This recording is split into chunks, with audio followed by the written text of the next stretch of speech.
My name is Samantha Reid, and for 26 years my sister called me the family disappointment. Now she sends me daily texts about her incredible business venture that just needs a small investment. Funny how a 7-figure bank account can suddenly make you worth their time. Before we jump back in, tell us where you're tuning in from, and if this story touches you, make sure you're subscribed, because tomorrow I've saved something extra special for you. I'm sitting in my executive office on the 37th floor of a downtown Boston skyscraper, staring at an email from my older sister, Vanessa. The subject line reads, "Exciting partnership opportunity," with no fewer than 3 exclamation points. I almost laugh at the transparent desperation. 3 years ago, she wouldn't even acknowledge my career at family gatherings. The floor-to-ceiling windows of my corner office showcase the financial empire I've built from the ground up. Reid Capital Management, now valued at $16 million and growing steadily. My team of 28 professionals moves purposefully through the open workspace beyond my glass walls, their collective energy powering the company that transformed my life, the company my family once dismissed as another one of my impractical fantasies. My assistant Kelly knocks softly on the doorframe. "Your 2:30 is here," she says, setting a fresh coffee on my desk. "The Morgan Portfolio Review." "Thanks. Give me 5 minutes," I reply, my finger hovering indecisively over Vanessa's email. Delete? Reply? Block? As Kelly leaves, I swivel my chair to face the sprawling view of Boston Harbor. Ships move slowly across the water, a testament to the steady, patient progress I've always believed in, even when no one else did. Growing up in a middle-class neighborhood in Portland, Maine, I was always the misfit in the Reid family. My parents, Thomas and Ellen, had 3 daughters. Vanessa became the academic superstar, collecting scholarships and breezing through medical school with seemingly effortless brilliance.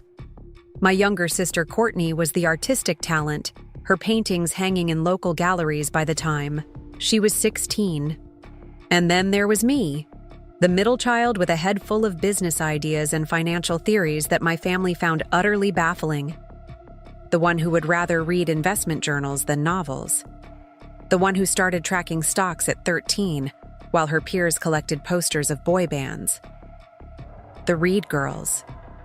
Oh, and Samantha, relatives would say at family reunions, as if I were some puzzling afterthought rather than an integral part of the family. During holiday dinners, my parents would proudly update everyone on Vanessa's medical residency or Courtney's latest artistic commission. When conversation reluctantly turned to me, my mother would shift uncomfortably in her chair. Samantha is still exploring her options, she'd say with a tight smile, while my father would quickly jump in with a question about dessert or the weather forecast. It wasn't that I lacked intelligence or ambition. I simply inhabited a world my family couldn't or wouldn't understand. While my sisters followed recognizable paths to success, I was captivated by market trends, investment strategies, and wealth management theories that sounded like a foreign language to my artistically and academically inclined family. My childhood bedroom had stock charts taped to the walls alongside spreadsheets and financial projections, materials my family dismissed as incomprehensible gibberish when they'd bother to look at them at all. "When are you going to find something practical to focus on?" my father would ask during our increasingly tense conversations about my future. Your sisters knew what they wanted and went after it. What's your actual plan besides these? Numbers games? The label that would haunt me for years originated during my sophomore year of college. I had carefully saved $3,000 from my part-time job and invested it in an emerging tech company I'd researched extensively. The stock dipped substantially in the first quarter after my investment, though I remained confident in its long-term potential. When I came home for Thanksgiving, Vanessa didn't waste any time bringing it up at dinner. "How's your little investment experiment going, Sam? Dad mentioned you lost money." Her tone carried that familiar blend of concern and condescension that only older siblings truly master.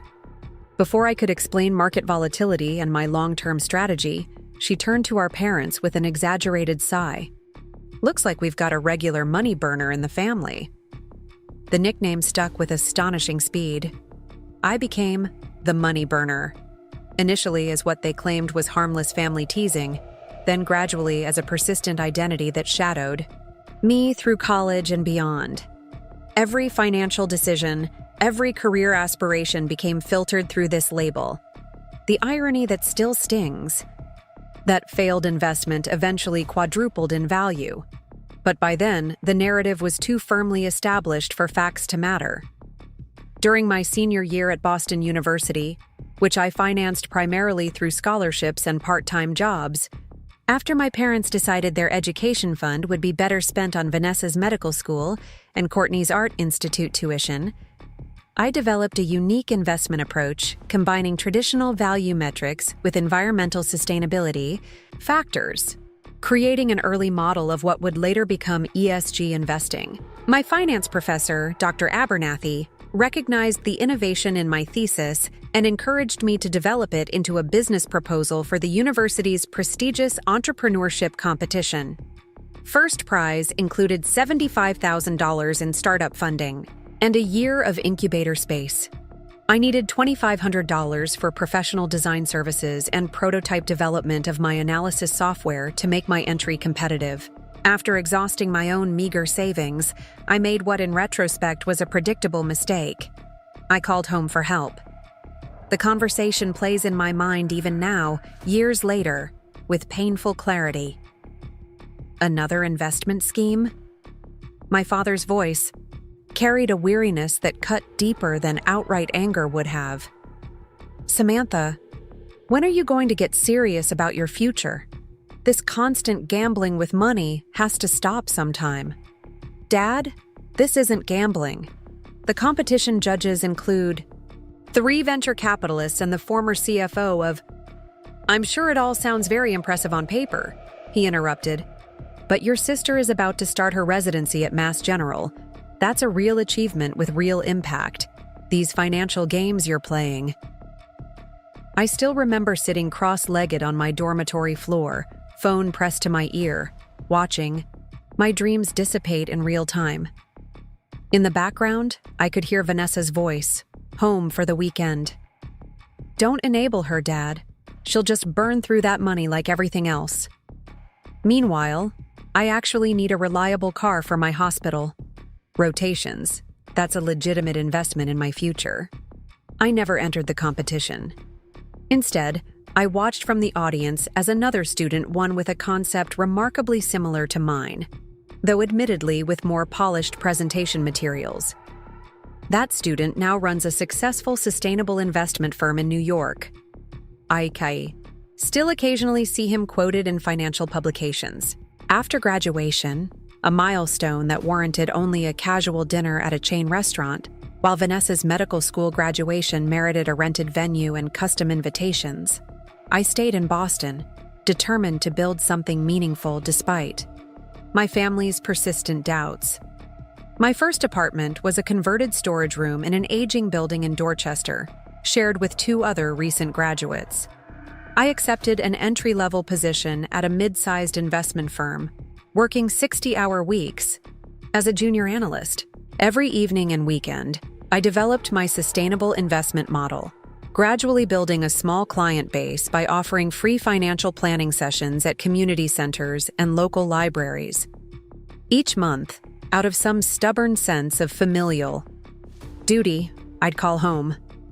Each month, I'd listen to updates about Vanessa's prestigious medical fellowship or Courtney's latest gallery showing. When I tried to share small victories, signing my 10th client, receiving my first performance bonus, the conversation would invariably shift before I could finish. "That's nice, dear," my mother would say, her distraction evident even through the phone. "Did we tell you Vanessa's research paper was accepted for publication? And Courtney's mural was commissioned for the new children's hospital wing, the one where Vanessa works. Isn't that wonderful?" The breaking point came on a rainy Tuesday in October, nearly 2 years after graduation. I'd been passed over for a promotion despite outperforming my colleagues, my supervisor explaining that I lacked executive presence. That same day, I lost a potential high-value client to a larger firm with more established credentials. Feeling unusually vulnerable, I made the mistake of calling home for emotional support. "Maybe this is a sign," my mother suggested after hearing a carefully edited version of my setbacks. Her voice carried that special maternal tone that manages to blend sympathy with an "I told you so" undercurrent. "You've given this finance path a fair try, Samantha. No one can say you didn't. There's still time to apply for the management training program at your father's company. You know he could put in a word." I ended the call shortly afterward and sat in the darkness of my tiny apartment, staring at my laptop screen where spreadsheets displayed the steady, if modest, growth of my client portfolios. For a single terrifying moment, I wondered if they were right. Maybe I was exactly what they believed me to be. The money burner. Preparing and narrating this story took us a lot of time, so if you are enjoying it, subscribe to our channel. It means a lot to us. Now back to the story. The middle child with impractical dreams. The family disappointment. That night, despite the rain, I walked to the Boston Harbor waterfront and watched the city lights reflecting on the dark water. Boston had always represented possibility to me, a city built by visionaries and entrepreneurs, where ideas mattered more than pedigrees. Standing there, with rain soaking through my inadequate jacket, I made a decision that would alter the trajectory of my life. If my family couldn't see my value, I would stop looking for their validation. If they wouldn't support my vision, I would build it without the emotional drain of seeking their approval. The next day, I reduced our calls to once monthly, then eventually to major holidays only. I redirected the emotional energy I'd been wasting on seeking family validation into building my business instead. 8 months after that rainy epiphany, I presented my sustainable investment strategy at a regional financial technology conference. I'd scraped together the registration fee by taking on freelance financial research projects. My presentation outfit was carefully curated from consignment shops, an acceptable blazer paired with my one good skirt. My hands trembled slightly as I walked the audience through my approach to combining traditional value investing with environmental and social governance metrics. The memory of past dismissals hovered at the edges of my consciousness, but I pushed forward with the quiet conviction that had become my emotional center. Among the scattered audience sat Margaret Chen, founder of Phoenix Capital, and a legendary figure in Boston's investment community. As attendees dispersed after the presentations, she approached me with the directness that I would later learn was her trademark.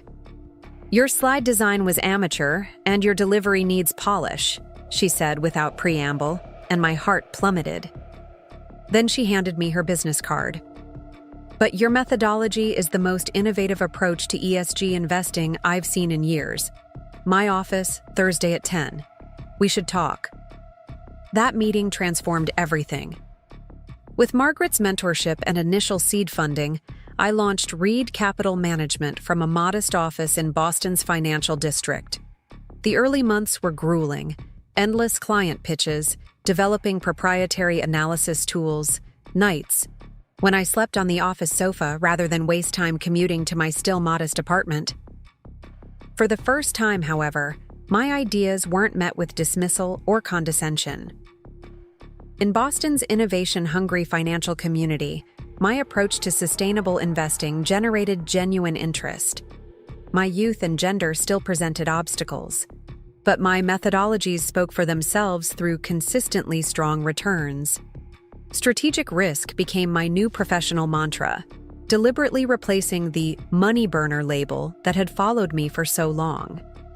I didn't share my growing success with my family. After years of having my ambitions minimized and my achievements overlooked, I couldn't face the prospect of their skepticism tainting this fragile, beautiful thing I was building. Instead, I channeled all my energy into Reid Capital's growth. 1 year expanded into 3.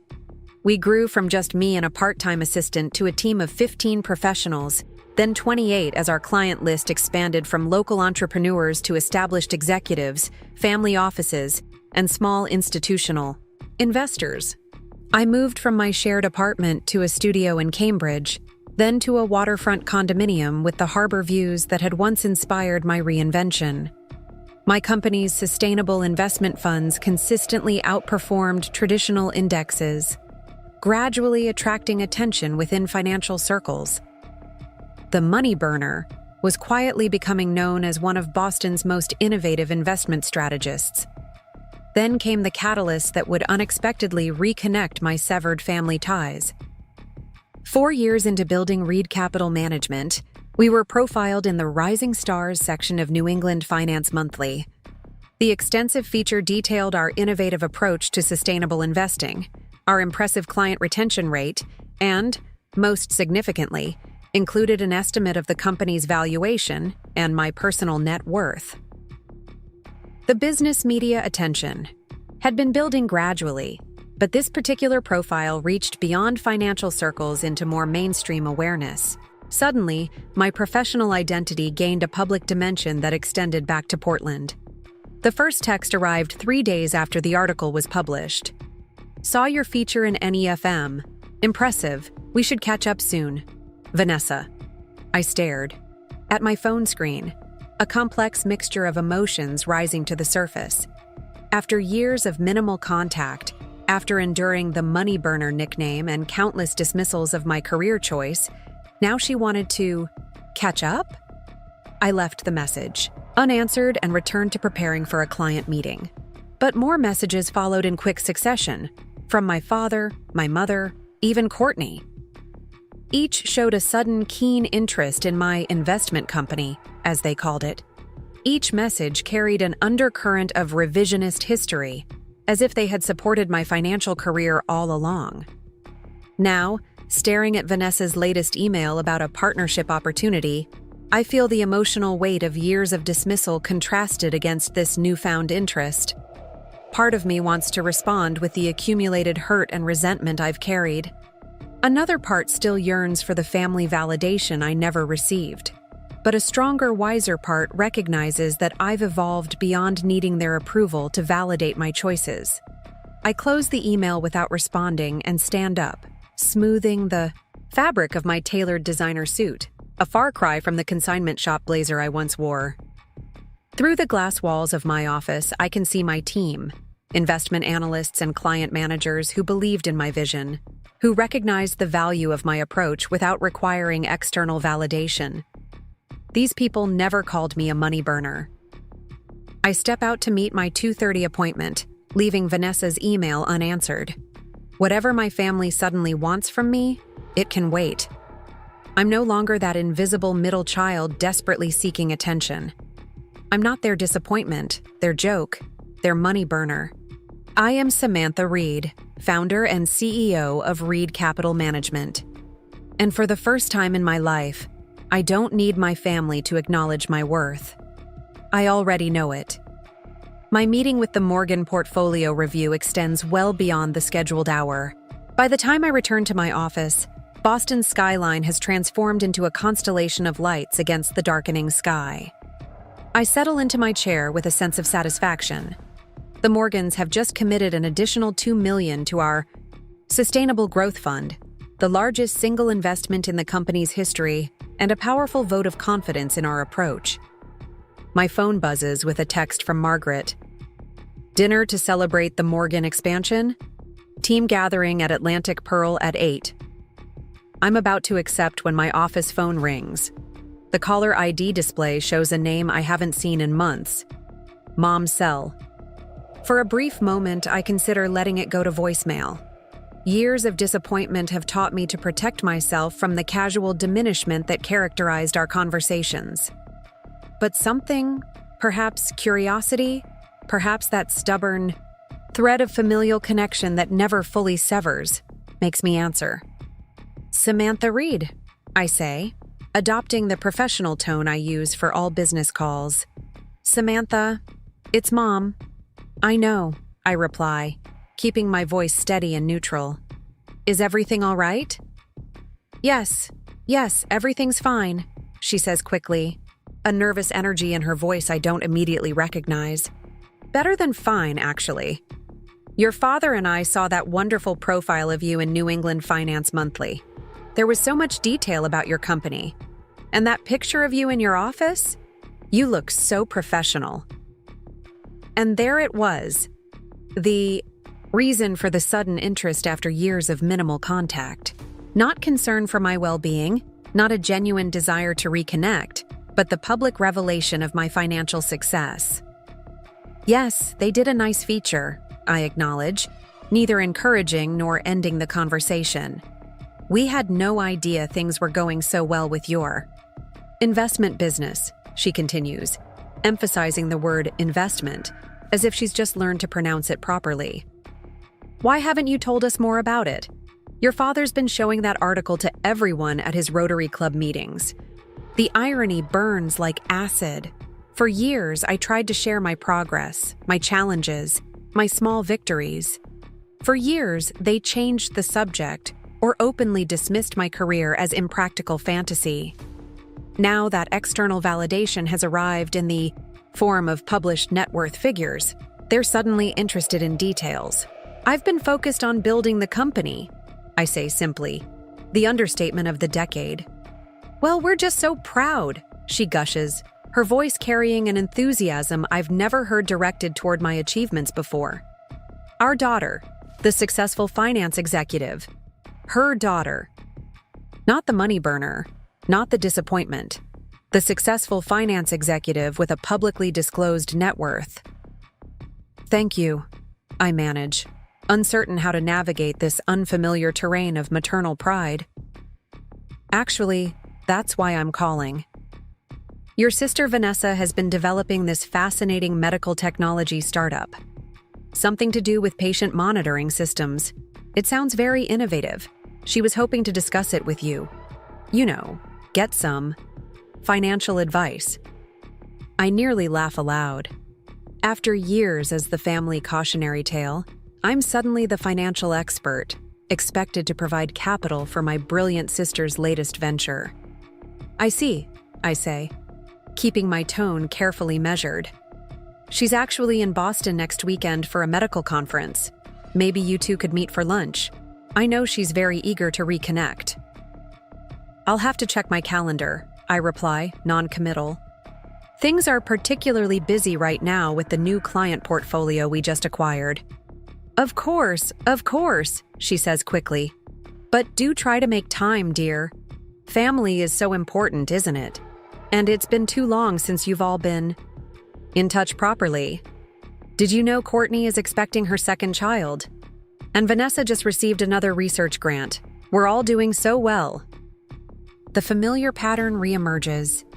My accomplishments immediately balanced against my sister's achievements, as if too much exclusive attention on my success might disrupt the family ecosystem. I really need to go, Mom. I have another call scheduled.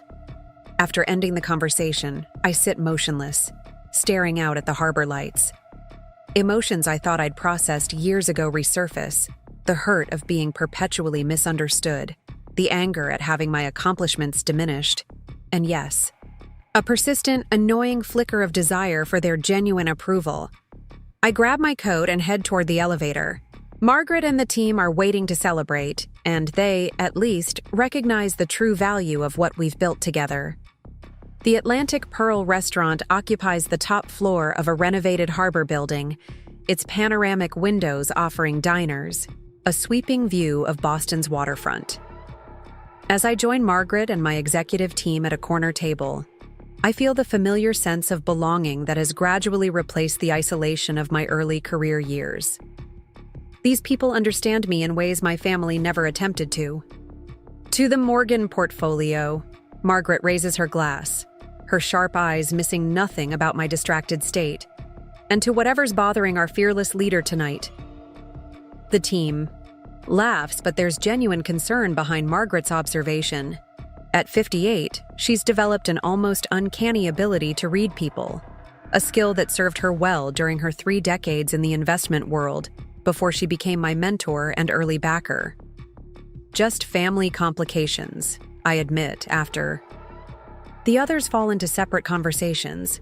Nothing important. Margaret gives me her trademark skeptical look. The words family and not important rarely belong in the same sentence, especially when the family recently discovered you're worth 8 figures. My mother called, I say quietly.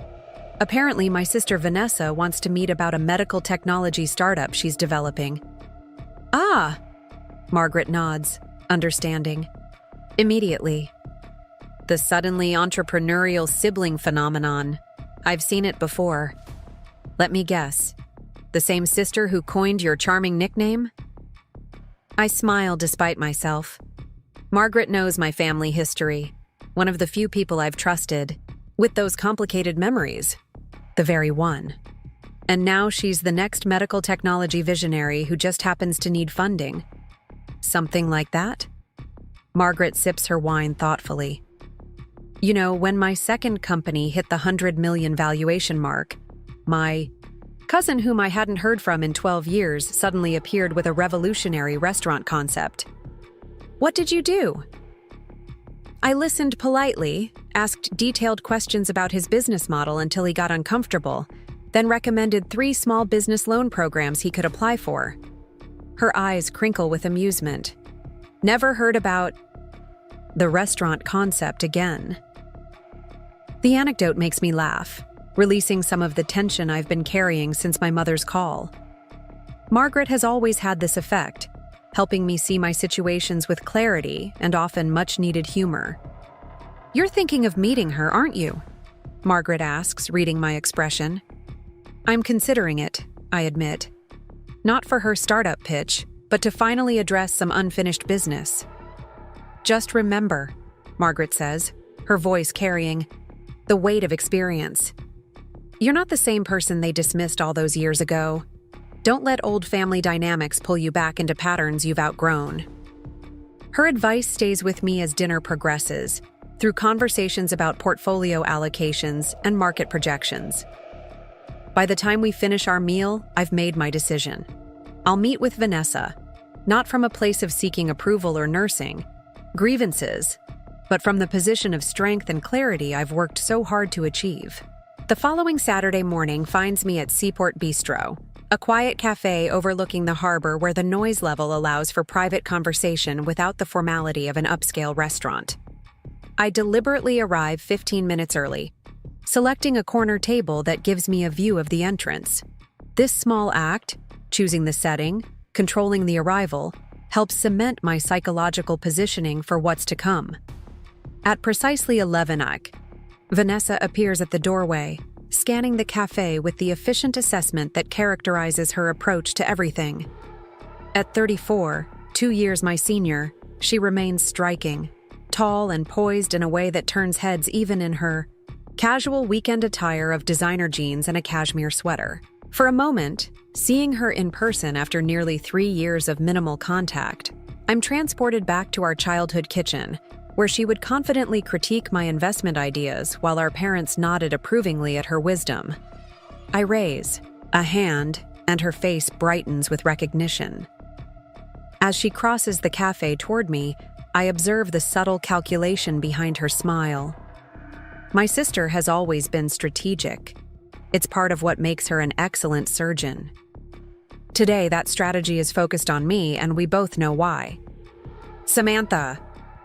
She embraces me with surprising warmth before taking the seat opposite mine. You look fantastic. Success clearly agrees with you. Not, you look happy, or you look well. Success agrees with me. Her word choice revealing her focus before the conversation even begins. Thank you, I reply, keeping my tone pleasant but neutral. How was your flight? Oh, just the usual Logan Airport adventure. She waves dismissively. But worth it for this conference. Some of the neural imaging presentations have been extraordinary.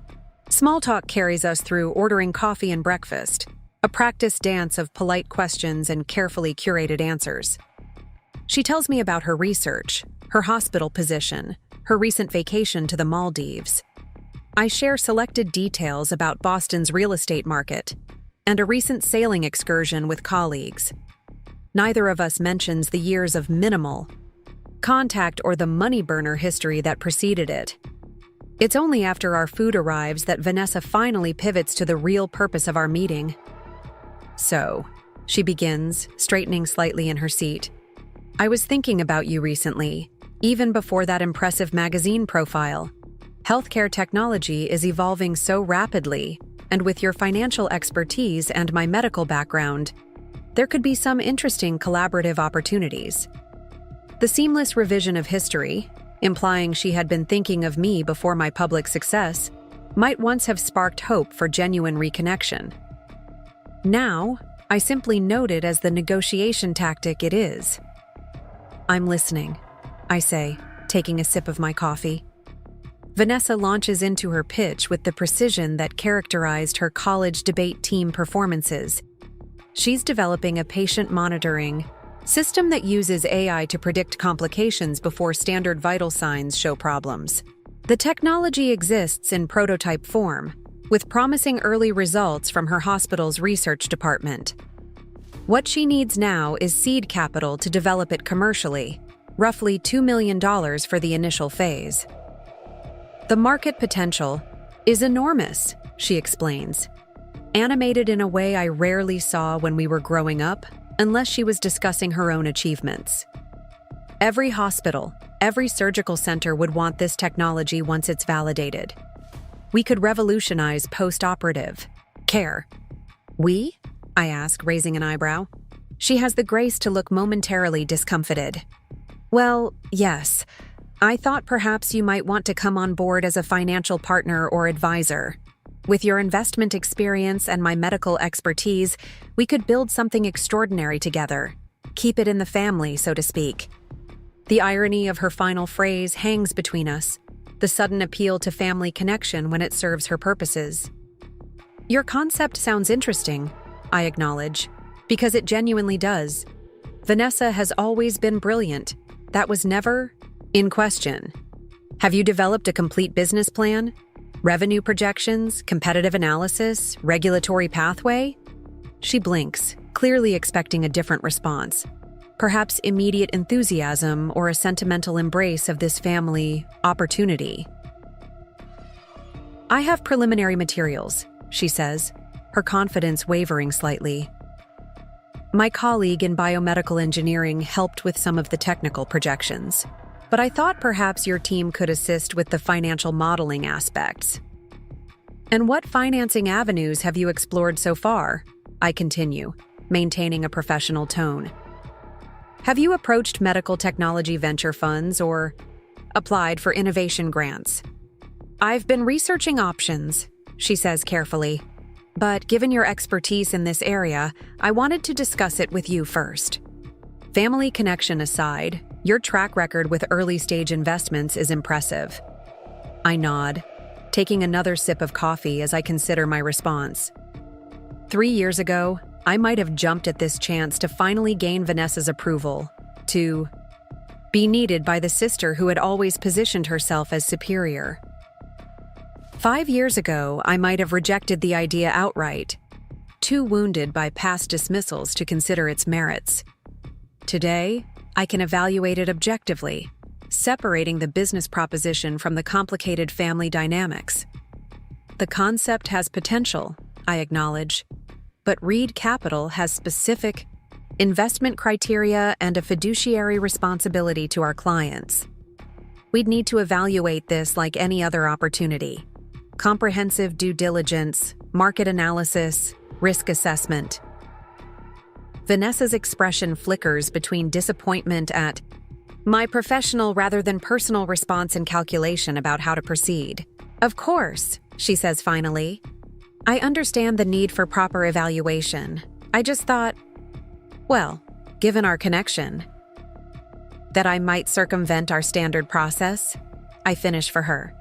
"That you might see the unique potential in partnering with someone you know and trust," she counters smoothly. The presumption of trust strikes me as particularly audacious given our history, but I let it pass without comment. "Send over whatever materials you have," I suggest instead. I'll have our healthcare technology analyst take a preliminary look. If it passes our initial screening criteria, we can discuss next steps. Vanessa masks her disappointment with a practiced smile. This isn't the enthusiastic reception or immediate funding commitment she had anticipated. Wonderful, she says with forced brightness. I'll compile everything this week. We finish our meal with conversation that drifts to safer topics. New restaurant in Portland our parents have been frequenting, Courtney's pregnancy, mutual childhood acquaintances. As we prepare to leave, Vanessa makes one final attempt. Mom and Dad were really impressed by that magazine profile, she says, watching my reaction carefully. Dad keeps bringing it up at his club. I think they're genuinely proud, Samantha. I meet her gaze steadily. That's new. My simple observation disrupts her carefully constructed narrative of family harmony. For a moment, the practiced poise falters, and I glimpse something genuine, perhaps even a flash of remorse. We may not have always understood your path, she acknowledges carefully, but seeing what you've built? It's impressive, Sam, really. Thank you, I reply, meaning it despite the complicated emotions swirling beneath the surface. That means something coming from you. We part with another brief embrace, this one slightly less performative than the greeting. As I watch her walk toward the taxi stand, I feel a curious lightness. Our encounter has shifted something. Not erasing the past, but perhaps creating space for a different future than I had imagined. Back at my apartment, I find myself searching through an old storage box I rarely open. Beneath college textbooks and early business plans, I find what I'm looking for. A family photo album I haven't viewed in years. The images capture moments I've mentally revised over time. Holiday gatherings, backyard barbecues, graduation ceremonies. One photo in particular catches my attention. I'm 13, standing proudly beside a science fair display about compound interest and investment growth. My exhibit didn't win. The judges preferred the baking soda volcanoes and plant growth experiments that year. In the background of the photo, barely visible but unmistakable, is Vanessa, 16 and already accumulating academic honors, rolling her eyes at my financial charts. The memory stings freshly, but differently than before. Now I can see beyond my own hurt to recognize something else in her expression. Perhaps insecurity. Perhaps fear that attention directed toward me might diminish her own carefully constructed identity as the family's primary achiever. This insight doesn't excuse the money burner nickname or years of dismissal, but it offers a new perspective on our family dynamics, one where Vanessa's behavior stemmed from her own struggles rather than an objective assessment of my worth. Monday morning brings a familiar rhythm of client meetings and portfolio reviews. My weekend family encounter temporarily set aside for the work that continues to energize me. At mid-morning, Kelly interrupts with an unusual message. "Your father is online too," she says, her expression carefully neutral. Kelly knows enough about my family history to understand the significance of this call. I take a deep breath before answering. "Dad, this is unexpected. Samantha."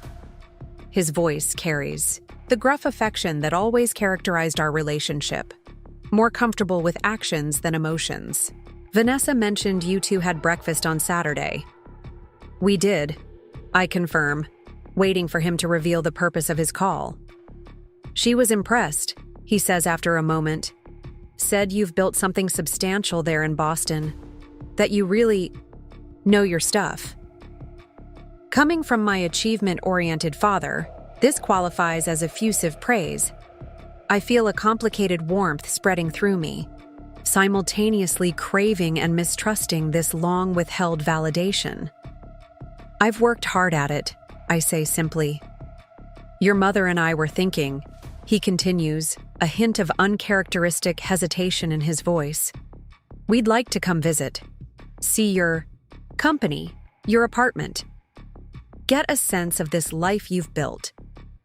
The request surprises me, rendering me momentarily speechless.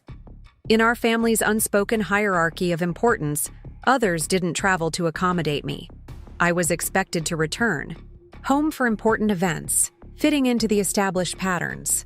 That would be nice, I manage finally, genuinely uncertain how I feel about this proposed visit, but unwilling to reject the overture outright. Good, he says, sounding relieved. Your mother's already looking at flights for next month.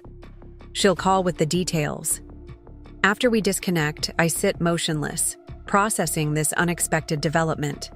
The cynical part of me wonders if their interest stems solely from my financial success, if the published net worth figure has transformed me from family disappointment to daughter worth visiting. The hopeful part wonders if perhaps they genuinely want to understand the world I've created for myself, to finally see me clearly. The truth, I suspect, lies somewhere in between, as it usually does with family dynamics. Later that afternoon, an email arrives from Vanessa containing her business proposal. Despite my lingering skepticism about her motives, I find myself impressed with the thoroughness of her presentation. The technology she's developing shows genuine promise, with preliminary data suggesting significantly improved outcomes for post-surgical monitoring. I forward the materials to Reid Capital's healthcare technology analyst with a note requesting an objective assessment, then return to my regularly scheduled meetings. Whatever happens with Vanessa's proposal, I've ensured it will be evaluated on its actual merits rather than complicated family ties. 2 days later, Maria Alvarez, our healthcare technology specialist, appears at my office door with her preliminary analysis. You asked me to be brutally honest about the Reid Medical Monitoring System proposal, she begins, referring to the project by the name Vanessa has given it. Mind if I close the door? I gesture for her to proceed, curious about her findings, and her serious demeanor. The technology has legitimate potential, Maria says, taking a seat across from me. The preliminary data shows impressive predictive capabilities, and the market need is established. But there are significant concerns. Such as, I prompt when she pauses. The founder, Dr. Reid, has no business experience whatsoever. The financial projections are wildly optimistic with minimal supporting evidence. The regulatory pathway is barely addressed, despite being critical for medical technology. And most problematically, she hesitates, there's no clear intellectual property protection. The core algorithms appear to be developed using hospital resources, which raises questions about ownership. I nod, appreciating her candor. Your recommendation? As the proposal stands, it doesn't meet our investment criteria, Maria says definitively. The technology is promising, but the business fundamentals are insufficient, and the IP issues create unacceptable risk. Thank you for the thorough assessment, I reply, genuinely grateful for her professional analysis untainted by knowledge of my family connection to the founder. After Maria leaves, I consider how to proceed. The easy path would be to simply email Vanessa with our decision to pass on the investment, standard practice for proposals that don't meet our criteria. But our complicated history deserves a more personal approach, however uncomfortable. I pick up the phone and dial her number. Samantha, she answers on the third ring, a note of eagerness in her voice. I was hoping to hear from you. What did you think of the materials? I had our healthcare technology analyst review everything. I begin, choosing my words carefully. The core technology shows real promise, Vanessa. Your clinical insights are valuable. But she's always been perceptive enough to hear the qualification coming. But from an investment perspective, there are significant issues that would need to be addressed before Reid Capital could consider participation. What kind of issues? Her tone sharpens slightly. The business fundamentals need substantial development, realistic financial projections, competitive analysis, go-to-market strategy. More critically, the intellectual property situation needs clarification. If the algorithms were developed using hospital resources, There may be ownership complications. Silence stretches between us for several seconds. I see, she says finally, disappointment evident. So you're passing on the opportunity? At this stage, yes, I confirm gently. But that doesn't mean the concept lacks merit. With proper development, it could become investable. I suppose you've always enjoyed saying no to me, Vanessa says, a hint of the old dynamic resurfacing in her wounded pride. This isn't personal, Vanessa, I reply, keeping my voice steady. Despite the familiar provocation, it's the same assessment we'd give any proposal with similar characteristics.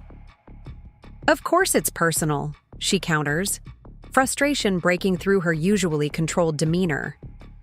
You could have helped make this happen if you wanted to.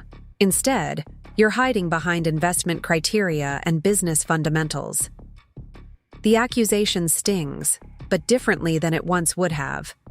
Now I recognize it for what it is, my accomplished sister, unaccustomed to rejection, reaching for the familiar tool of making me the problem. I understand you're disappointed, I say after a measured pause. But I have responsibilities to my investors that I take seriously, just as you have. Responsibilities to your patients. This technology could help countless patients, she argues. Isn't that worth something to you? It's worth developing properly, I counter, with sound business fundamentals and clear intellectual property protection.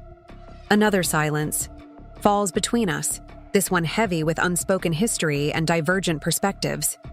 I should go, Vanessa says finally. I have surgery in an hour. Vanessa, wait. But she's already disconnected the call. I set the phone down slowly, a complicated mixture of emotions washing through me. Disappointment that our tentative reconnection has faltered, frustration at her inability to see beyond her own perspective, and beneath it all, a quiet certainty that I've made the right decision professionally, regardless of our personal history. The rest of the day passes in a blur of meetings and decisions, my conversation with Vanessa hovering at the edges of my awareness. By evening, as I walk along the harbor toward my apartment, I've reached an unexpected resolution. The following. Morning, I ask Kelly to clear 2 hours on my calendar and make a phone call that surprises even me. Dr. Vanessa Reid's office? Answers a brisk professional voice. This is Samantha Reid, Vanessa's sister. I was hoping to schedule 15 minutes of her time tomorrow if possible. I'll be in Portland briefly. After consulting the schedule, the assistant offers me a 7:30 a.m. slot before Vanessa's first surgery, the medical equivalent of fitting me in reluctantly. I accept without comment. The next day finds me on the 6 a.m. train to Portland, watching the New England coastline slide past my window as I mentally rehearse what I want to say. This spontaneous trip isn't about repairing our relationship or revisiting old wounds. It's about something more fundamental to who I've become. Portland Memorial Hospital rises like a modern fortress on its hillside location, commanding views of the city and harbor beyond. I navigate the familiar hallways I visited often during Vanessa's residency years, toward the surgical department where she now serves as an attending physician. Her office reflects her personality perfectly, meticulously organized, professionally, impressive, with carefully curated personal touches. Medical degrees and honors cover one wall, while another displays tasteful photography of her global medical mission trips. Everything serves the narrative she has constructed about herself. When I enter, she looks up from her computer with poorly concealed surprise. Despite confirming the appointment, she clearly hadn't expected me to actually appear. Samantha, she says, rising from her desk. This is unexpected. I thought we should finish our conversation properly, I reply, taking the visitor's chair she indicates. Not over the phone. Vanessa sits back down, her expression guarded. I have surgery in 40 minutes. I'll be brief, I assure her. I've been thinking about your medical monitoring system. Hope flickers across her features before she suppresses it. And? The technology has real potential to help patients. But as I said, The business fundamentals need substantial development before it would be investable by Reid Capital standards. Her shoulders tense slightly. You came all the way to Portland to tell me this in person? No, I say, placing a folder on her desk. I came to give you this. She opens the folder cautiously, scanning the document inside with growing confusion. This is a referral to Boston MedTech Ventures and a preliminary consultation analysis? They're better positioned than Reid Capital to work with early-stage medical technology, I explain. Their founding partner is both an MD and an MBA who specializes in helping physicians commercialize their innovations. I've arranged for an initial consultation if you're interested. Vanessa stares at me, clearly struggling to reconcile this unexpected support with her assumptions about my motives. Why would you do this? Because the technology deserves proper development, I say simply. And because despite our complicated history, I believe in supporting worthwhile innovations. She studies my face, searching for hidden agendas or conditions. Finding none, her expression softens fractionally. Thank you, she says finally. This is unexpectedly helpful. There's something else, I continue, reaching into my bag for a second folder. A personal investment in your continuing education. This folder contains information about a physician entrepreneur program offered through a prestigious business school, a specialized course designed to help doctors translate medical innovations into viable businesses. The spring cohort has 3 openings remaining, I explain as she reviews the materials. Registration closes next week. If you're interested, I'd be willing to cover the tuition as an investment in your business development. This offer, professional development, rather than direct project funding, clearly catches her off guard. It's not what she expected, but it addresses the actual deficit in her proposal more effectively than a simple capital injection would have. You want to send me to business school? She asks, a hint of her trademark skepticism returning. I want to invest in your ability to bring valuable medical innovations to market, I clarify, starting with this monitoring system, but potentially extending to other ideas you might develop throughout your career. It's a longer-term perspective. For perhaps the first time in our adult relationship, I see Vanessa genuinely consider my perspective without immediately filtering it through her own preconceptions. That's actually quite insightful, she acknowledges finally. The business aspects have been the most challenging part of this process. They usually are. For technical founders, I say, deliberately using entrepreneurial terminology to reframe how she might see herself. But they're learnable skills, just like surgical techniques. The comparison earns a reluctant smile. Fair point. A notification chimes on her computer, reminding her of the approaching surgery. I need to get ready, she says, gathering the folders I've brought. But Samantha, thank you. This isn't what I expected. I know, I reply, rising to leave. That's part of the problem, isn't it? We've both been operating from outdated expectations of each other. She considers this with the same focused attention she might give to a complex diagnosis. Maybe it's time to update those expectations. I'd like that, I say, meaning it, despite the caution that years of disappointment have instilled. Mom and Dad mentioned they're planning to visit you next month, she adds as I reach the door. So, I heard. They're nervous about it, she admits, offering a small but significant insight into family dynamics I'm not normally privy to. Dad's been researching financial terms so he can understand what you actually do. This image, my proud father, studying investment terminology to connect with me, creates an unexpected warmth. Tell them not to worry, I say. I've gotten pretty good at explaining complex financial concepts in approachable ways. I'm sure you have. Something in her tone suggests a new appreciation for the skills I've developed, skills she once dismissed as merely playing with numbers. As I leave the hospital and make my way to the train station for the return journey to Boston, I feel a curious sense of resolution. Not the complete reconciliation that younger versions of myself might have fantasized about.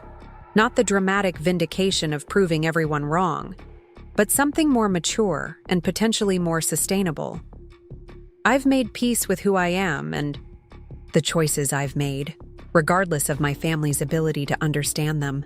And perhaps in offering Vanessa support that honors both her potential and my professional standards, I've created an opportunity for a new kind of relationship, one based on mutual respect rather than old hierarchies and expectations. On the train journey back to Boston, I draft an email to my parents about their upcoming visit, suggesting activities and restaurants they might enjoy while explicitly making space for them to see my professional world on its own terms. The money burner nickname may never fully fade from family memory. The years of dismissal can't be erased with a single business school tuition check or a well-timed professional referral. But perhaps these small steps toward mutual recognition can gradually transform the family narrative into something more nuanced and truthful than the simplistic labels we once accepted. By the time the train pulls into Boston's South Station, I've reached a quiet certainty. My worth never depended on their recognition of it. But perhaps, in finally recognizing my own value without qualification or apology, I've made it possible for them to see me more clearly too. 2 weeks pass without word from Vanessa following our breakfast meeting. I immerse myself in Reid Capital's expanding portfolio, focusing particularly on a sustainable energy fund we're launching that combines environmental impact with promising financial returns. The work energizes me in a way family interactions never have. Clear metrics of success, collaborative problem solving, and the satisfaction of building something meaningful. The silence from Vanessa doesn't surprise me. Having failed to secure an immediate financial commitment, she's likely recalibrating her approach or exploring other funding avenues. What does surprise me is an email from my mother on Wednesday afternoon with the subject line, "Flight information, Boston visit." I open it to find detailed itineraries for my parents' upcoming 4-day trip, scheduled to begin in just over 2 weeks. They've booked a hotel near the financial district, convenient to my office, and my mother has helpfully attached a spreadsheet of Boston attractions they're interested in visiting, with a column requesting my input on each. The meticulous planning is so characteristic of her that it nearly makes me smile. Throughout my childhood, family vacations were organized with military precision, my mother's spreadsheets detailing everything from driving routes to meal reservations. Some things never change, even when the family dynamic has shifted dramatically. I forward the email to Kelly, asking her to block appropriate time on my calendar for their visit, and to arrange a dinner reservation at Harborview, one of Boston's finest restaurants, for their first evening in town. Whatever complicated emotions their visit might stir up, proper hospitality remains important. A value my mother instilled in me whether she recognizes it or not. Late Friday afternoon, as I'm reviewing client portfolios, Kelly appears at my office door with an unusual expression, part amusement, part concern. "Your sister Vanessa is in the reception area," she announces. "No appointment. She says she's in town for a medical conference and wanted to drop something off personally." The surprise visit is a classic Vanessa power move, bypassing normal channels, creating a situation where refusing to see her would appear petty. In our childhood, she often entered my room without knocking, citing some urgent need that couldn't possibly wait for permission. "Thank you, Kelly. I'll come out to meet her." Reid Capital occupies the top 2 floors of a renovated historic building in Boston's financial district.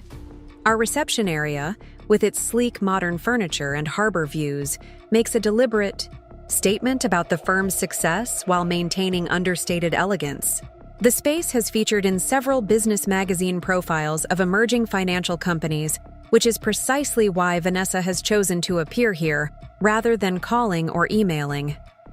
She stands near the floor-to-ceiling windows, studying the harbor view with practiced nonchalance, her designer suit and perfectly styled hair making her look like she belongs in a luxury brand advertisement.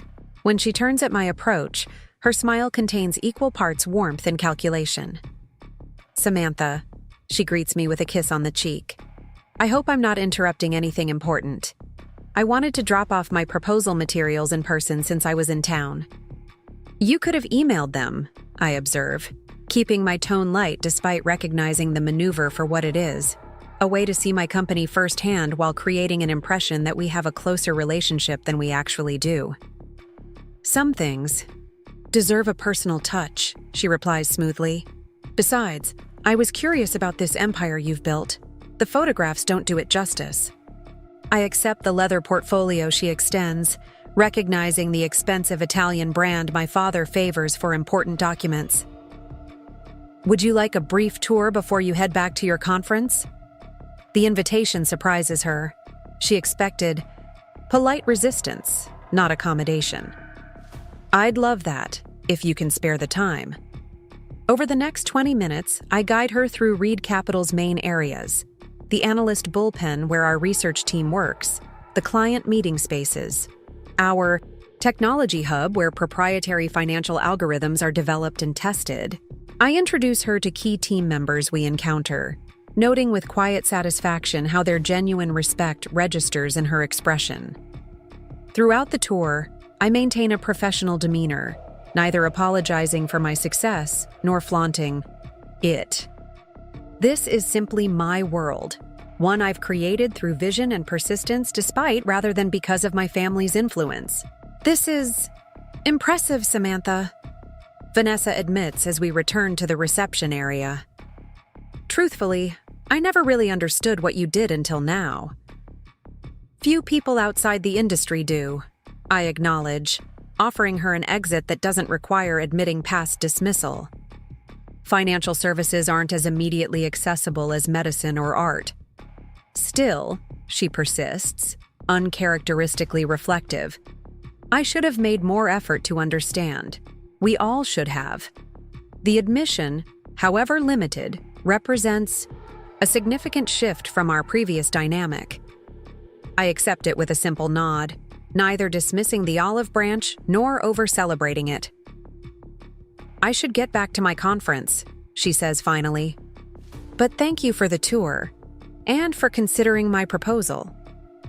She gestures toward the portfolio I'm still holding. "I'll have our team review it properly, I promise. Expect to hear from us next week." After she leaves, I return to my office and open the portfolio. Inside, I find not only the business proposal we discussed, but a handwritten note on Vanessa's personal stationery. "Samantha. Beyond the business opportunity, which I genuinely believe has merit, I want to acknowledge something long overdue. I was wrong about you. The money burner label was unfair and short-sighted. Your success isn't luck or timing. It's the result of vision and persistence I failed to recognize.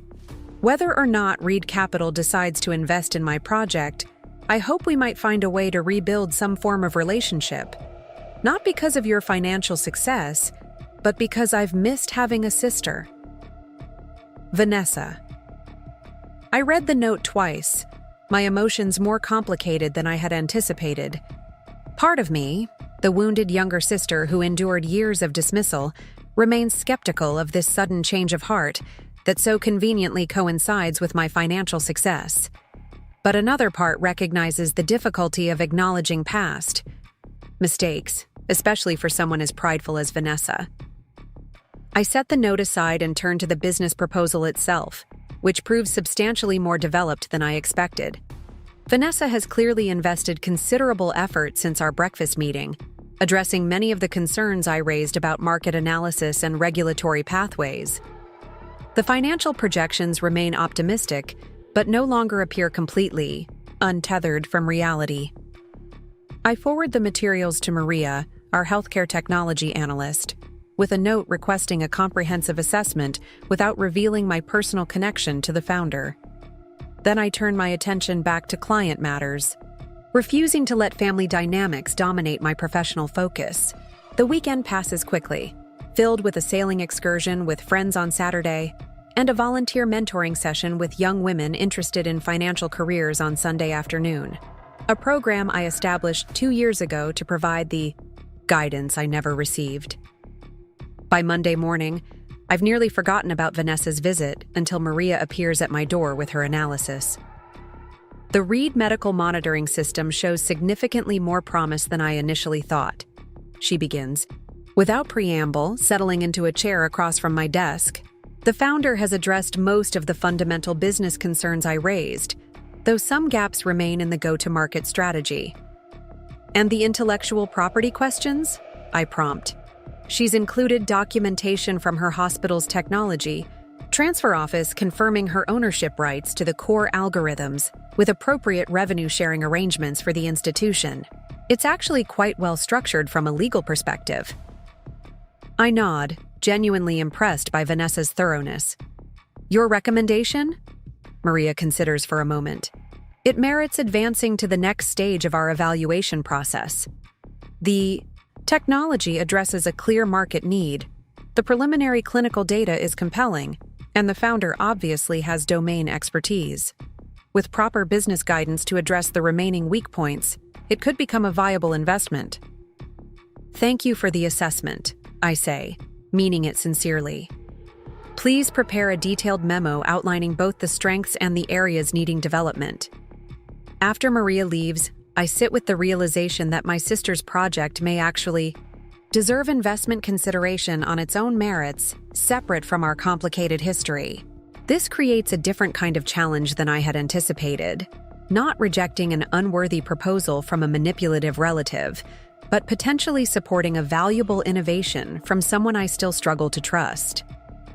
The question of trust occupies my thoughts as I walk home that evening along the harbor. Boston in early autumn holds a special beauty, the historic architecture bathed in golden light, sailboats returning to dock, a gentle breeze carrying the scent of the Atlantic. This city has become my home in ways Portland never was, offering not just professional opportunity, but a sense of belonging I rarely felt growing up. Near my waterfront apartment building, I pause at a bench overlooking the harbor, the same spot where years earlier I had made the decision to stop seeking my family's validation. Now I find myself at another crossroads, not about my own worth, which I've firmly established, but about whether to extend professional trust to someone who once undermined my confidence at every turn. The question isn't simply financial. Reid Capital could absorb a failed investment of the size Vanessa is seeking without significant impact to our portfolio. The real question is whether I'm willing to enter a business relationship that would inevitably blur the already complicated boundaries between our personal history and professional interactions. By the time I reach my apartment, I've made my decision. I'll recommend that Reid Capital proceed with the next stage of due diligence on Vanessa's project, evaluating it objectively against our investment criteria. My personal feelings about my sister, whether residual resentment or cautious hope for reconciliation, have no place in that professional assessment. And yet, I won't pretend the personal element doesn't exist. I pick up my phone and compose a text to Vanessa. Received. Your note. Thank you for the acknowledgement. Your project is proceeding to the next round of our evaluation process. Maria Alvarez from our healthcare team will contact you with details. As for rebuilding our relationship, I'm open to the possibility, but it will require time and consistent effort from both of us.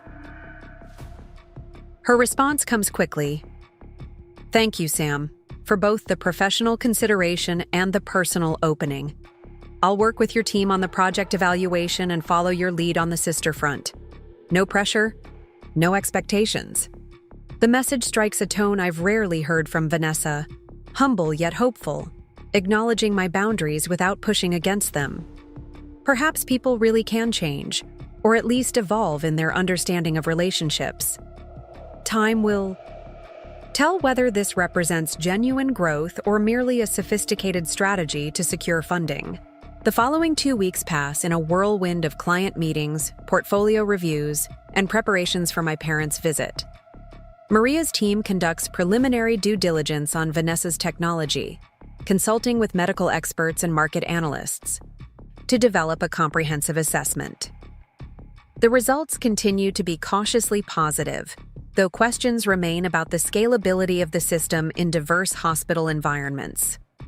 Vanessa responds to technical queries promptly and professionally, neither leveraging our relationship to circumvent the process, nor appearing resentful of the rigorous evaluation. This mature approach surprises me almost as much as the quality of her innovation. The day before my parents are scheduled to arrive, I receive another unexpected email.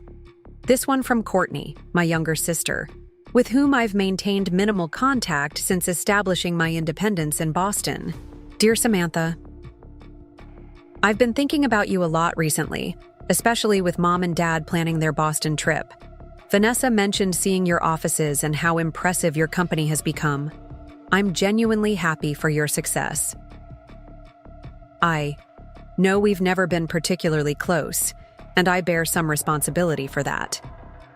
As the baby of the family, I think I took for granted the attention I received while failing to notice how differently you were treated. Looking back, I can see how unfair that dynamic was. I've attached a digital file of a painting I recently completed that made me think of you. It's inspired by the harbor views you've described in your occasional emails home. If you like it, the original is yours. Consider it a belated acknowledgement of all your accomplishments. With love and admiration, Courtney. The attached image reveals a striking abstract interpretation of Boston Harbor at sunset, with bold colors and dynamic energy that somehow captures both the physical landscape and the emotional resonance it holds for me. Courtney's artistic talent has always been evident, but this piece shows a maturity and depth I hadn't seen in her earlier work. This unexpected gesture from my youngest sister, the family favorite who never had to fight for recognition, affects me more deeply than Vanessa's note or my parents' sudden interest in visiting. Courtney had the least to gain from acknowledging past imbalances, yet she's offered perhaps the most genuine recognition. I respond with genuine appreciation for both the painting and her candor, accepting the original with gratitude and suggesting we meet when she next visits Boston. Unlike my cautious response to Vanessa, I find myself genuinely open to reconnecting with Courtney, whose role in the family dynamic had been more that of beneficiary than architect.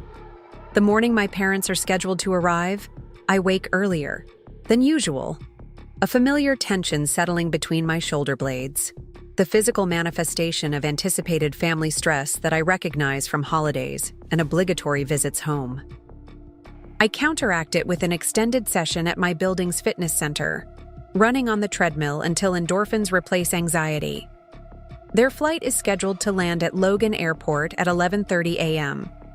I've arranged for a car service to bring them directly to Reid Capital's offices, where I'll meet them for lunch before they check into their hotel. This arrangement, meeting on my professional territory before shifting to personal time, was deliberate, establishing from the outset that this visit represents their entry into my world, rather than my temporary return to family dynamics. At precisely noon, Kelly messages that my parents have arrived in reception. I take a deep breath, straighten my already immaculate desk, and walk out to greet them.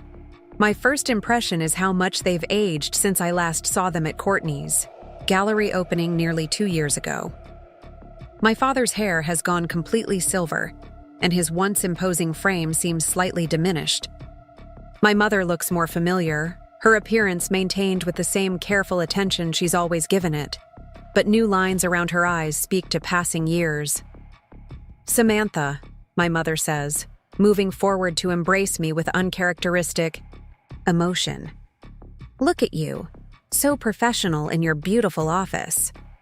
My father hangs back slightly, a familiar awkwardness in his stance. He's never been comfortable with emotional displays, preferring to express affection through practical assistance and financial support, neither of which I've needed from him in years. Welcome to Boston, I say, returning my mother's embrace, before turning to shake my father's hand. The formality of the gesture isn't lost on any of us, but it feels appropriate given our history. How was your flight?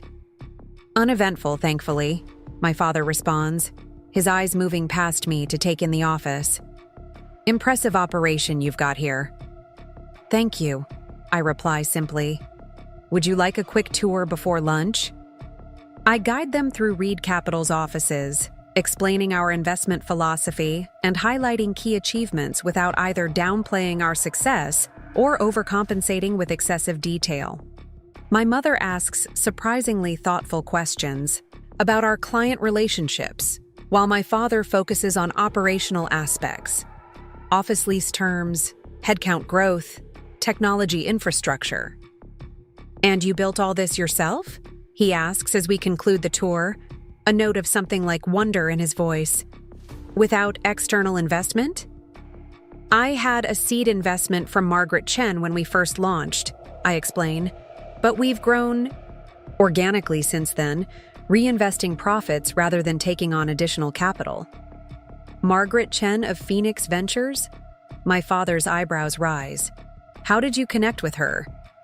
At a financial technology conference where I was presenting my investment methodology, I explain, deliberately not mentioning that it was a conference I attended with my own savings after they refused financial support.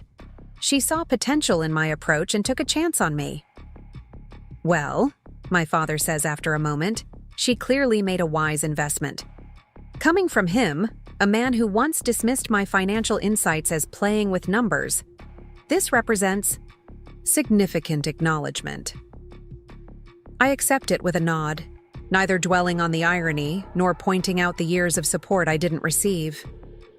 Shall we head to lunch? I suggest, guiding them toward the elevator. I've made reservations at a place with excellent views of the harbor. The restaurant I've chosen offers impeccable service and enough privacy for conversation without the stuffiness of traditional fine dining. As we settle at our window table, I observe my parents taking in the panoramic water views and elegant setting with approval. You've done so well for yourself, Samantha, my mother says after we order, her tone carrying genuine pride mixed with something harder to identify, perhaps regret. When that magazine article mentioned your company's valuation, your father, and I could hardly believe it. It's been a challenging journey, I acknowledge, deliberately not saying what we all know, that their skepticism and lack of support constituted significant portions of those challenges. We should have paid more attention, my father says suddenly, surprising me with his directness. To your interests, your aptitude for financial matters. It was there from an early age, and we just missed it. The acknowledgement, however belated, creates a curious hollow sensation in my chest. For years, I'd imagined what it would feel like to hear my parents admit their failure to support my path. In my fantasies, it always brought vindication, satisfaction, perhaps even triumph. The reality feels more complex, a mixture of validation that comes far too late, appreciation for the difficulty of the admission, and a lingering sadness for the relationship we might have had. I've wondered, my mother adds hesitantly, if part of it was because we didn't understand what you were interested in. Medicine, art, those were familiar territories. But finance, investments, they seemed so abstract to us. That's likely part of it, I agree, offering this small grace rather than focusing on the deeper issues of favoritism and dismissal. Financial concepts aren't as immediately accessible as other fields. Still, my father persists, parents should make the effort to understand their children's passions, even when they don't immediately connect with them. We failed you there, Samantha, and I'm sorry for that. The direct apology, something I never truly expected from my proud, stubborn father, catches me off guard. I take a sip of water, using the moment to compose myself before responding. Thank you for saying that, I reply finally, meeting his gaze directly. It means something to hear, even now. The conversation shifts to lighter topics through the main course. My parents' recent travels, neighborhood developments in Portland, mutual acquaintances. My mother carefully avoids mentioning Vanessa's business proposal, suggesting she's either unaware of it or understands the complexity it adds to our family dynamics. As dessert arrives, my father clears his throat in the way that has always signaled a significant topic shift. "Your mother and I have been discussing our estate planning recently," he begins, causing me to tense involuntarily. If this visit is leading to a discussion of inheritance now that I'm financially successful. "We want to establish a family foundation," he continues, surprising me. "Something that could support causes important to all of us. Education, perhaps, or financial literacy programs for underserved communities. We'd like your input on how to structure it effectively." The request is unexpected, not a discussion of who gets what in their will, but an invitation to collaborate on creating something meaningful together. More significantly, it's an acknowledgement of my financial expertise is valuable to the family's legacy. "I'd be happy to help with that," I say, genuinely interested in the project. "There are several structures worth considering, depending on your specific goals and timeline." We spend the remainder of lunch discussing foundation models and philanthropic strategies, a conversation that feels more balanced and authentic than any we've had in years. My parents listen to my professional insights with genuine interest, asking thoughtful questions and considering my recommendations carefully. As we prepare to leave the restaurant, my mother touches my arm gently. "We're very proud of you, Samantha. Not just because of your financial success, but because of the strength it took to pursue your path even when we didn't support it as we should have." The acknowledgement, addressing not just what I've achieved, but the additional obstacles I faced due to their lack of support, feels like the closest we've come to truly seeing each other in decades. "Thank you," I reply simply, accepting both the recognition and the implicit apology it contains. After lunch, I accompany my parents to their hotel to ensure they're properly settled before returning to the office for afternoon meetings. As we say goodbye in the elegant lobby, my father hesitates, then asks, "Vanessa mentioned that you're considering her medical technology project for potential investment. So they are aware of it." "Her proposal is going through our standard evaluation process," I confirm, keeping my tone neutral. "It shows promise, but we haven't made a final determination yet." He nods, seeming to choose his next words carefully. "Whatever you decide. I hope you'll base it on the project's merits, not on past family history. Your sister has genuine talent in her field, just as you do in yours." The statement strikes me as remarkably balanced, neither pressuring me to support Vanessa's project because of family ties nor dismissing the complexity of our relationship. It represents a level of emotional intelligence I hadn't previously associated with my father. "That's exactly how we're approaching it," I assure him. "Reid Capital has a fiduciary duty to our investors that takes precedence over personal connections." "Of course," he agrees readily. "I wouldn't expect anything less from you." As I walk back to my office, I reflect on this unexpected evolution in my relationship with my parents. There's no erasing the years of dismissal or the money burner label that shaped my early adulthood. But perhaps there's room for a new chapter, one where mutual respect becomes possible, if not the unconditional support I once craved.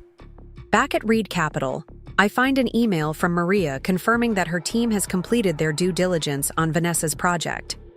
The detailed report identifies both significant potential and notable risks, concluding with a conditional recommendation. The technology merits investment consideration, provided certain development milestones and governance structures are established to mitigate the identified risks. The assessment aligns with my own analysis. Vanessa's innovation has genuine value, but requires proper structure and oversight to reach its potential. Now I face the decision of whether Reid Capital should be the firm to provide that structure and oversight, given the complex personal dynamics involved. After reviewing the full report, I schedule a meeting with our investment committee for the following morning, preparing to present both the opportunity and the potential conflicts it presents. Whatever decision we reach, it will be based on sound business judgment rather than family sentiment, positive or negative. That evening, I receive a text message from Vanessa. Heard you had lunch with mom and dad. How did it go? The casual inquiry feels like a test of our emerging communication.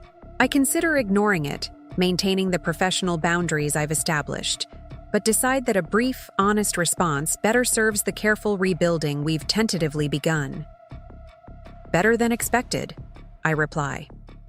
They seem genuinely interested in understanding my work, and Dad actually apologized for not supporting my path earlier. Her response comes quickly. That's significant. He mentioned wanting to make amends before their trip. I wasn't sure he'd follow through. This glimpse into conversations I wasn't privy to, my father discussing his relationship with me to Vanessa, feels strange yet oddly validating. My absence from the family circle has apparently been noted and discussed, not simply accepted as the new normal. Your project evaluation concludes tomorrow, I add, shifting to professional territory. Maria will contact you with our decision and any conditions if we proceed. I appreciate the thorough process, she replies, maintaining the respectful tone that still surprises me. Whatever the outcome, thank you for giving it fair consideration. As I prepare for bed, I find myself reflecting on how differently this entire family situation might have unfolded if my net worth hadn't been published in that magazine profile. Would my parents have visited Boston? Would Vanessa have acknowledged the unfairness of the money burner label? Would Courtney have reflected on the imbalanced family dynamic? The cynical part of me suspects not, that financial success has been the primary catalyst for their reassessment of my value. But perhaps that's not the complete picture. Perhaps seeing my success validated externally finally allowed them to recognize what they'd missed all along, creating space for genuine reflection and reconciliation. The truth likely lies somewhere in between. Their newfound interest sparked by public recognition of my wealth, but their evolving understanding potentially creating space for more authentic connection moving forward. Tomorrow will bring the investment committee's decision on Vanessa's project, dinner with my parents at my apartment, and undoubtedly more navigation of complicated family dynamics. But tonight, I find myself at peace with the understanding that, while I can't change the past, I have complete control over how I engage with my family moving forward, not as the dismissed middle child seeking validation, but as the confident, successful woman I've become on my own terms. The investment committee meeting begins promptly at 9 the following morning in our main conference room. 8 senior partners gather around the polished oak table, reviewing the materials on their tablets as they sip their morning coffee. Despite having slept poorly, I feel remarkably clear-headed as I prepare to present Vanessa's medical monitoring system for consideration.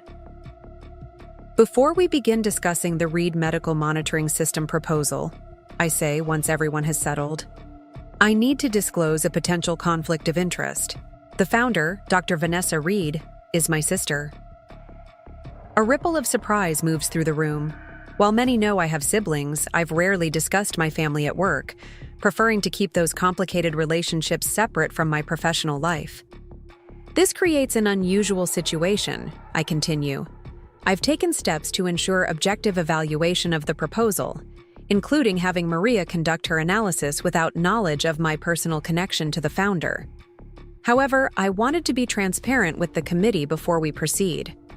James Harrington, our most senior partner and something of a mentor to me since joining the firm, leans forward.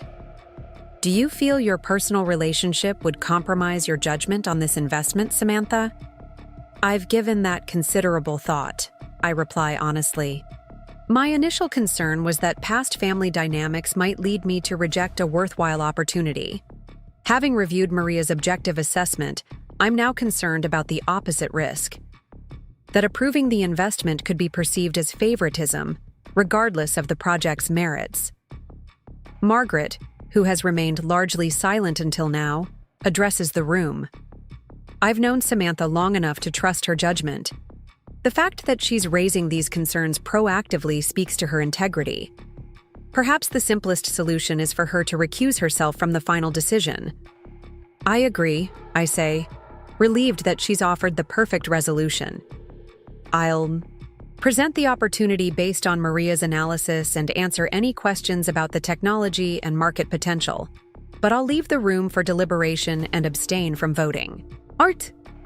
The committee agrees to this approach, and we proceed with a detailed discussion of the medical monitoring system. Maria joins us to present her technical assessment, highlighting both the innovation's potential and the areas requiring further development. The committee asks insightful questions about regulatory pathways, competitive positioning, and scalability challenges, all standard for our investment evaluation process. After 90 minutes of thorough discussion, I excuse myself as planned, leaving the committee to deliberate without the complication of my presence. While they discuss, I return to my office to focus on other matters, determinedly pushing family considerations from my mind to concentrate on a client portfolio review. An hour later, James appears at my door. "We've reached a decision," he says, his expression giving nothing away. I follow him back to the conference room, where the committee has reconvened. After careful consideration, Margaret begins, the committee has voted to approve a conditional investment in the Reid medical monitoring system. I maintain my professional composure despite the unexpected outcome. I had genuinely prepared myself for either decision. The conditions are substantial, she continues. First, the initial funding will be released in milestone-based tranches rather than as a lump sum. Second, Reid Capital will require board representation to provide business guidance and oversight. Third, Dr. Reid must agree to partner with an experienced healthcare technology executive as COO or business development lead to address the operational gaps in the current plan. These are stringent but fair conditions, exactly what we would require from any promising but early-stage healthcare technology investment. Thank you, I say, addressing the entire committee. I appreciate both your thorough evaluation and your willingness to navigate the unusual circumstances. I'll communicate the decision and conditions to Dr. Reid with the same professional standards we apply to all investment discussions. As the meeting concludes and partners return to their respective responsibilities, Margaret lingers behind. A promising technology with a founder who needs business guidance, she observes once we're alone. Sounds vaguely familiar. The parallel isn't lost on me. Margaret's initial assessment of me had been similar, recognizing potential that needed direction and support. The primary difference being that I actively sought mentorship, I point out. Vanessa may not welcome the conditions, particularly the requirement for an experienced business partner. True, Margaret acknowledges, but necessity often opens minds previously closed to guidance. Your sister will accept the conditions if she truly believes in her technology's potential. Back in my office, I draft an email to Vanessa outlining the investment committee's decision and conditions in clear professional terms. I schedule it to send tomorrow morning, giving myself time to fulfill my dinner obligations with my parents before addressing this new development in my complex relationship with my sister. That evening, my parents arrive at my waterfront apartment precisely at 7, bearing a bottle of wine and a small gift bag. My mother looks around appreciatively as I welcome them into the open-concept living space with its panoramic harbor. This is gorgeous, Samantha, she says, taking in the modern furnishings, original artwork, and wall-to-wall windows showcasing Boston's skyline. So light and open.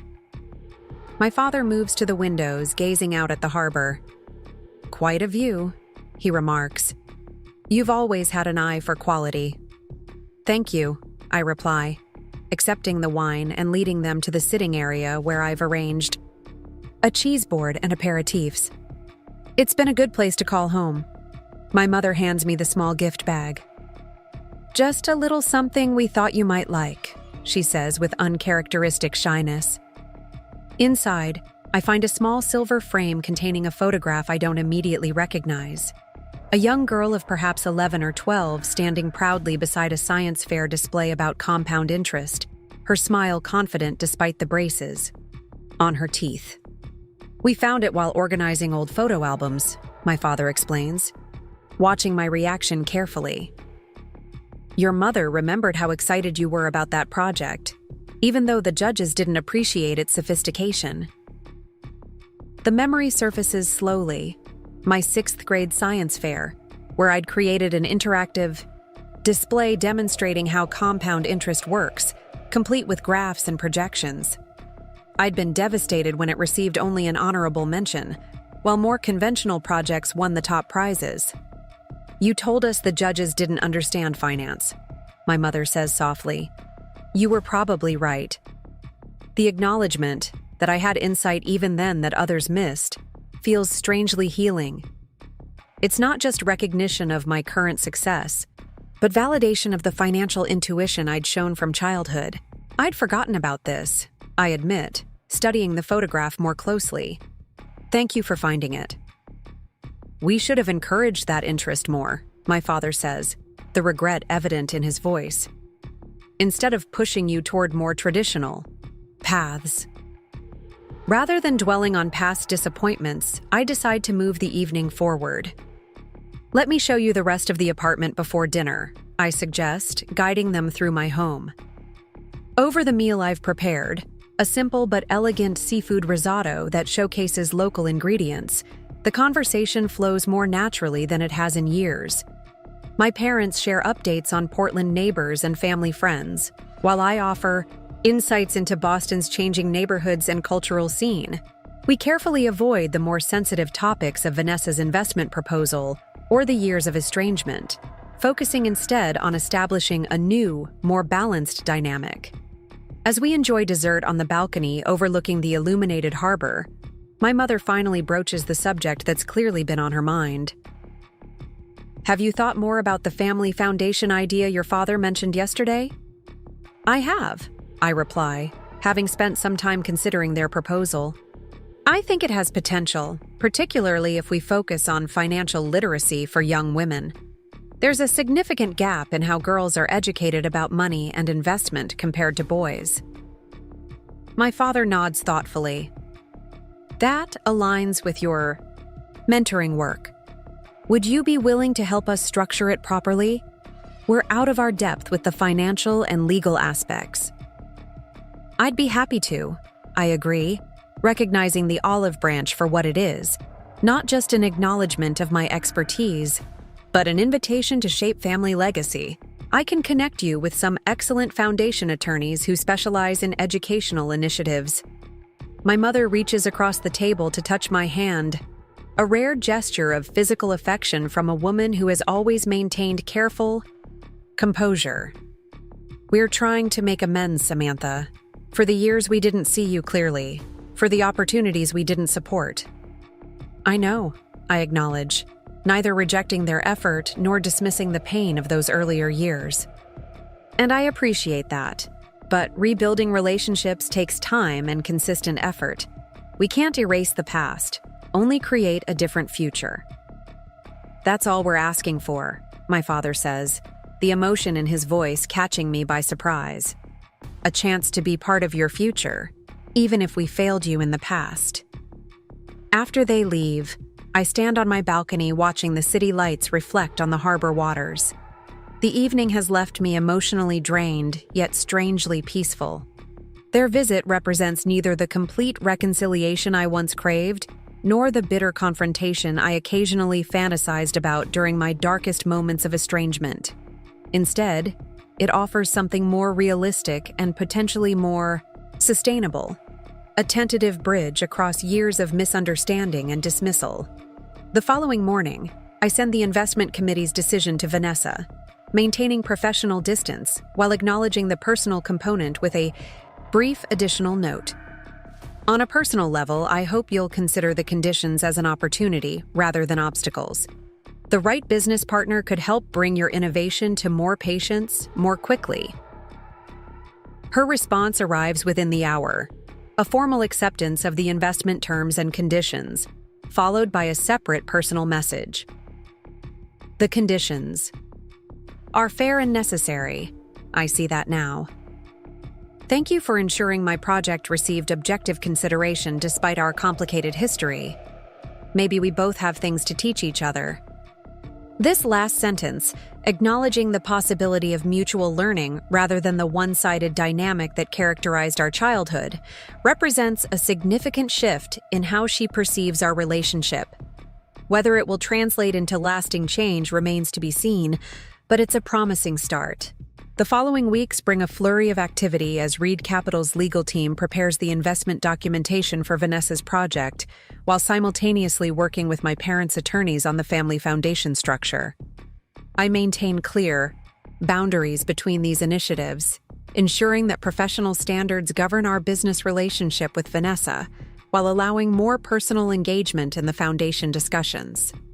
My parents returned to Portland after their 4-day visit, but our communication continues with weekly calls that feel increasingly natural.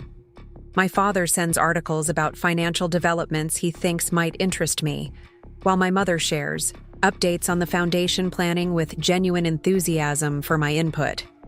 Neither erases the years of dismissal and the money burner nickname, but their consistent effort to establish a more respectful relationship gradually eases some of the old wounds.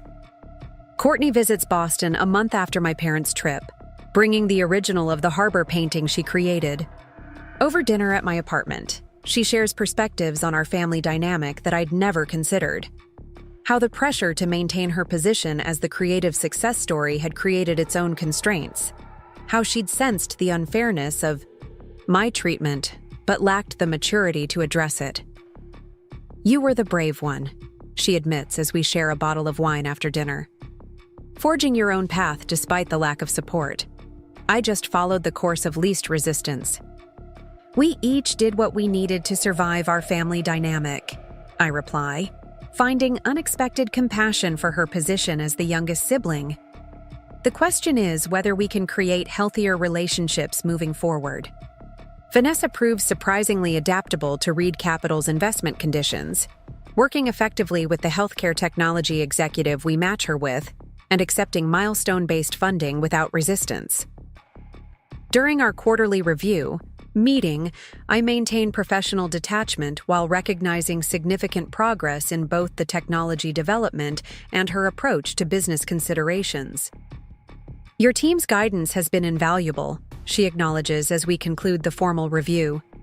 "I wouldn't have considered half these implementation challenges without their input. That's why we required an experienced business partner," I explain. "Medical innovation needs operational expertise to reach patients effectively."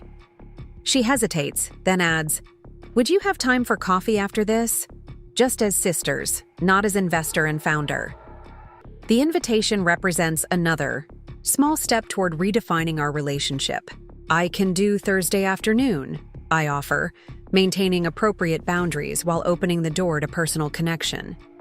Our coffee meeting proves surprisingly comfortable, not the forced reconnection of our first breakfast, nor the business-focused interaction of recent weeks. We discuss neutral topics like Courtney's recent art exhibition and my parents' foundation plans, carefully avoiding the competitive comparisons that characterized our childhood interactions. As weeks turn to months, a new family dynamic gradually emerges.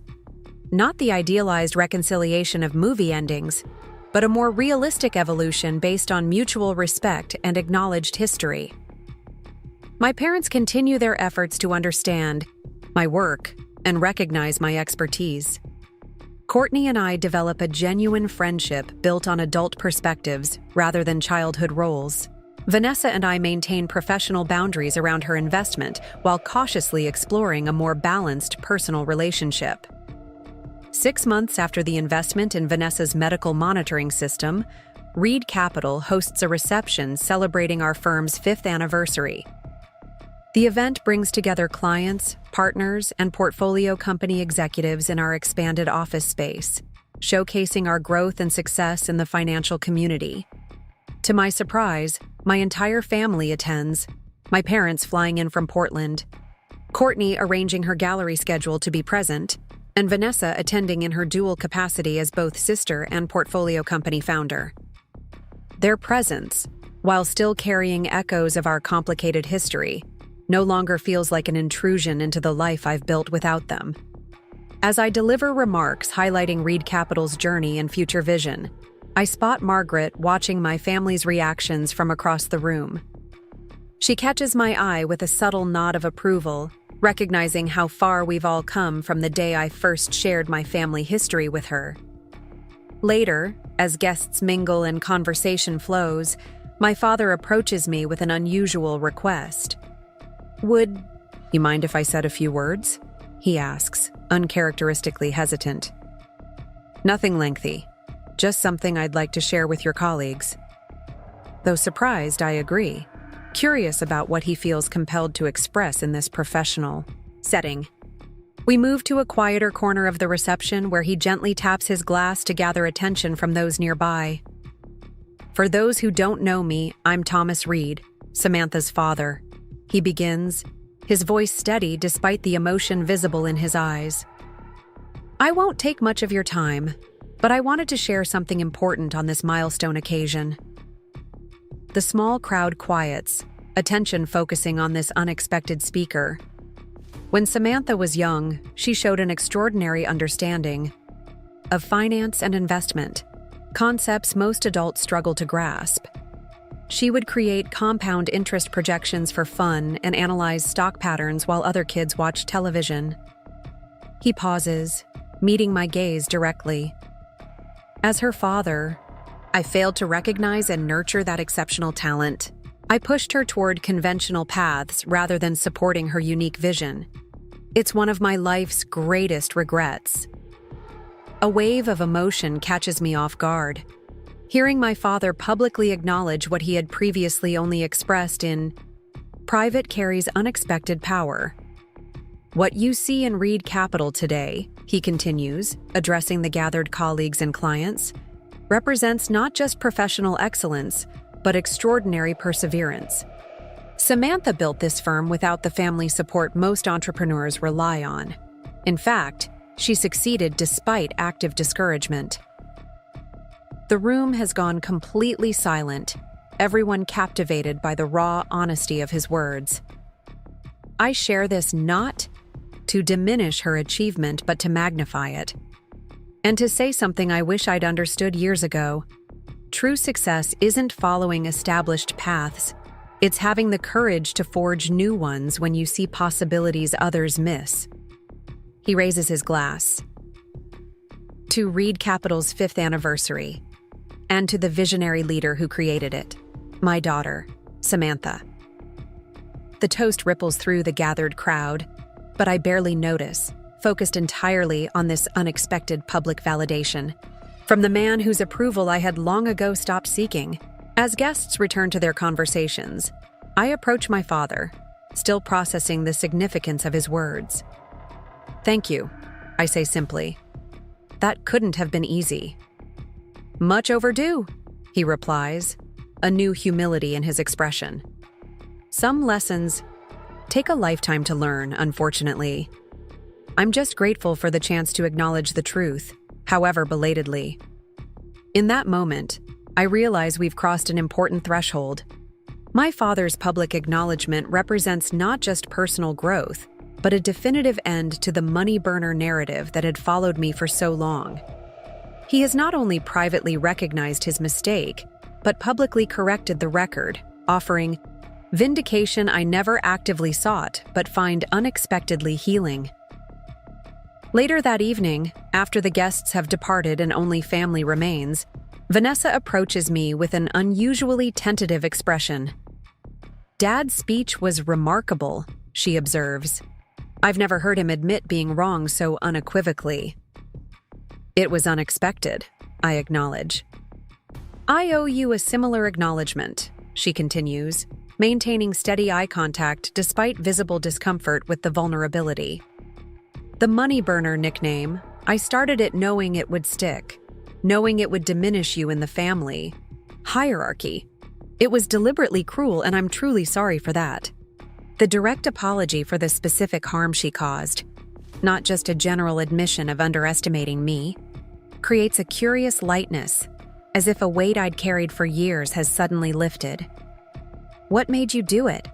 I ask, genuinely curious, rather than accusatory. What was so threatening about my interest in finance? She considers this thoughtfully. "I think I recognize something in you that I didn't have. A vision that went beyond existing pathways. Medicine was safe, difficult, but with clear metrics for success. Your financial insights seemed wild and unpredictable to me. And if they proved valid, they might outshine your more conventional achievements," I finish for her. "Exactly," she admits. Petty and insecure, looking back on it now.